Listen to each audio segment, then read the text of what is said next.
30 साल पहले हमने ये सपना देखा था, बनना तो था ही, ये ज़रूरी था। तो बधाई देता हूँ कि नहीं, इस गवर्नमेंट ने अच्छा इनिशिएटिव लिया और एक रिकॉर्ड टाइम में बनाया। विपक्ष को चाहे था उन्हें बधाई देना।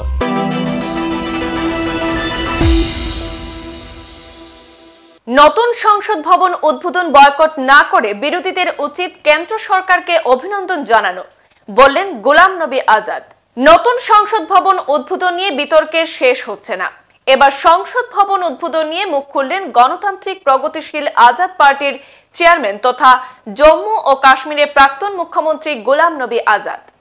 নতুন সংসদ ভবন উদ্বোধন অনুষ্ঠান বয়কট না করে বিরোধীদের উচিত কেন্দ্র সরকারকে অভিনন্দন জানানো।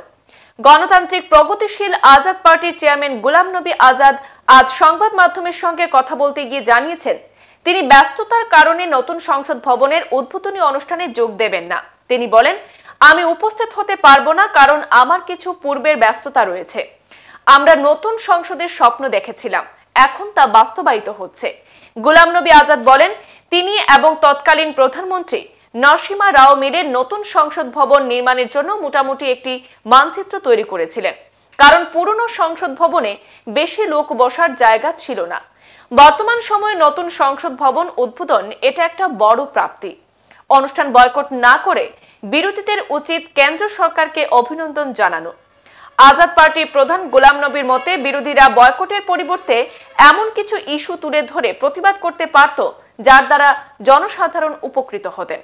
अगर मैं दिल्ली होता तो मैं पार्लियामेंट अटेंड करता, लेकिन मैं कल मेरा फंक्शन है। आज से 30 साल पहले हमने ये सपना देखा था, बनना तो था ही, ये ज़रूरी था। तो मैं बधाई देता हूँ कि नहीं, इस गवर्नमेंट ने अच्छा इनिशिएटिव लिया और एक रिकॉर्ड टाइम में बनाया। विपक्ष को चाहे था उन्हें बधाई देना बजाय बाइकआउट करने के लिए। इस विवाद के मैं बहुत खिलाफ हूँ। पार्लियामेंट की बिल्डिंग का इनॉग्रेशन होने जा रहा है, तो आप भी उसमें शिरकत करने के लिए जा रहे हैं?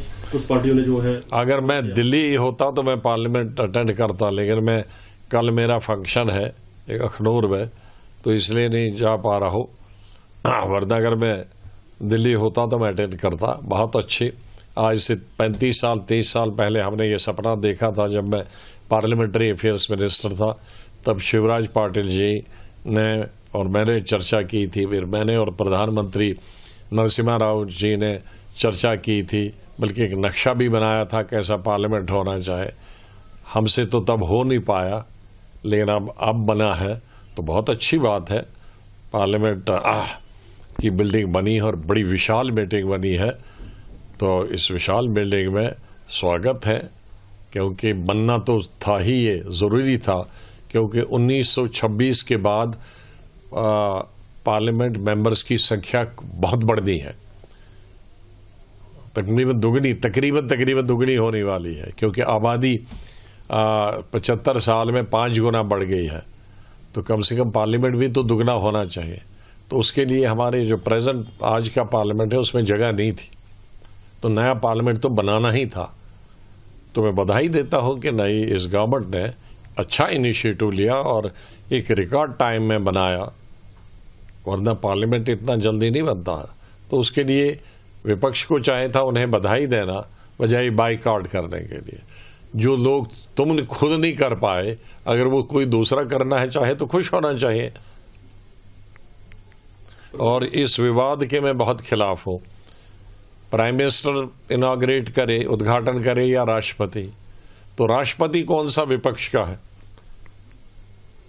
वो भी तो बीजेपी का एमपी से एमएलए से इलेक्टेड है।